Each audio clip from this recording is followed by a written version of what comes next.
Assalamualaikum warahmatullahi wabarakatuh. Selamat pagi semuanya. Hari ini kita berjumpa kembali di waktu yang sama.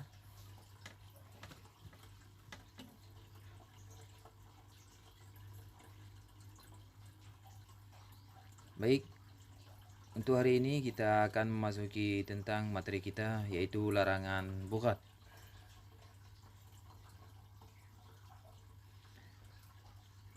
Pengertian bugat. Kata bugat berasal dari bahasa Arab bagha yang artinya zalim, yaitu berlaku zalim, menindas. Pendapat lain menyebutkan bahwa kata bugat berasal dari kata yang berarti menginginkan sesuatu. Menurut pengertian syara, bugat adalah orang-orang yang menentang atau memberontak pemimpin Islam yang terpilih secara sah. Tindakan bugat bisa berupa memisahkan diri dari pemerintahan yang sah, membangkang pemerintah, atau menolak berbagai kewajiban yang dibebankan kepada mereka. Ciri-ciri bugat. Seorang baru bisa dikategorikan sebagai bugat dan dikenai had bugat jika beberapa kriteria ini melekat pada diri mereka. Yang pertama, memiliki kekuatan. Yang kedua, memiliki takwil. Dan yang ketiga, memiliki pengikut yang setia kepada mereka. Dan yang keempat, memiliki iman yang ditaati.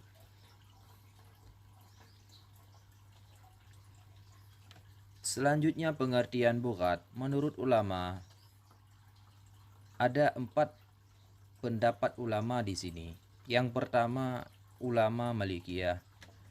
Ulama Malikiyah berpendapat tindakan menolak untuk tunduk dan taat kepada orang yang kepemimpinannya telah tetap dan tindakannya bukan dalam maksiat dengan cara menggulingkannya dengan menggunakan alasan takwil. Ulama Hanafiyah berpendapat keluar dari ketaatan kepada imam ataupun kepala negara yang sah dengan cara dan alasan yang benar. Ulama Syafi'iyah berpendapat orang-orang Islam yang tidak patuh dan tunduk kepada pemimpin tertinggi negara dan melakukan sesuatu gerakan massa yang didukung oleh suatu kekuatan dengan alasan-alasan mereka sendiri. Ulama Hambali berpendapat ketidakpatuhan terhadap pemimpin negara sekalipun pemimpin itu tidak adil dengan menggunakan sesuatu kekuatan dengan alasan-alasan itu sendiri. Cara mengatasi bugat. Tahapan-tahapan pemberian tindakan hukum terhadap pelaku bugat sesuai ketentuan fikih Islam. Yang pertama, dengan cara mengirimkan utusan kepada mereka agar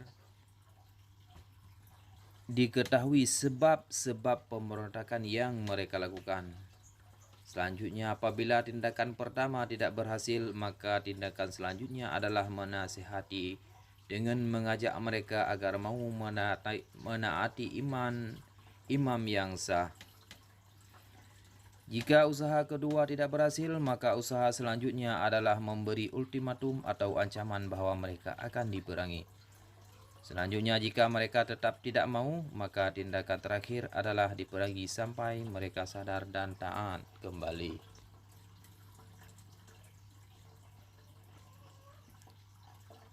Selanjutnya, hikmah hukuman bagi pelaku bugat.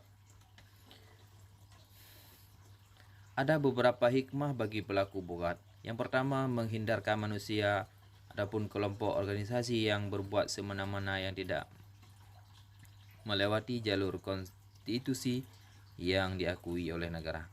Oleh karena itu, pemberontakan sangat berbahaya bagi keutuhan suatu bangsa dan negara yang sah. Ini memberikan efek jera terhadap pelaku bugat agar tidak memberontak dan dapat kembali tobat secara mengakui negara yang sah secara kondisional dan hukum Islam. memberikan pemahaman bahwa jika terdapat perbedaan pendapat terkait dengan jalannya pemerintahan, maka harus disalurkan dengan cara-cara yang benar. Hikmah hukuman bagi pelaku buat. Salah satu hikmahnya adalah seseorang atau sekelompok organisasi tidak akan mudah memusuhi, membangkang dengan memberontak terhadap negara yang sudah terbentuk secara sah. Mereka akan menerima sanksi diperangi oleh negara yang sah dan juga tidak dapat menikmati kehidupan yang bebas dan damai di negara tempat mereka tinggal. Seseorang atau sekelompok organisasi akan memahami betapa hukum Islam benar-benar melindungi kedaulatan negara yang sah secara hukum. Karena kehadiran negara yang damai dan adil dapat mengantarkan umat manusia ke dalam kehidupan yang aman, damai dan tentram.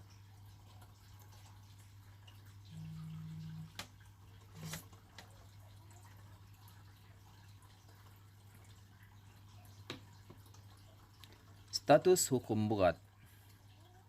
Ini merupakan lanjutan sesuai dengan Al-Quran surat An-Nisa ayat 59.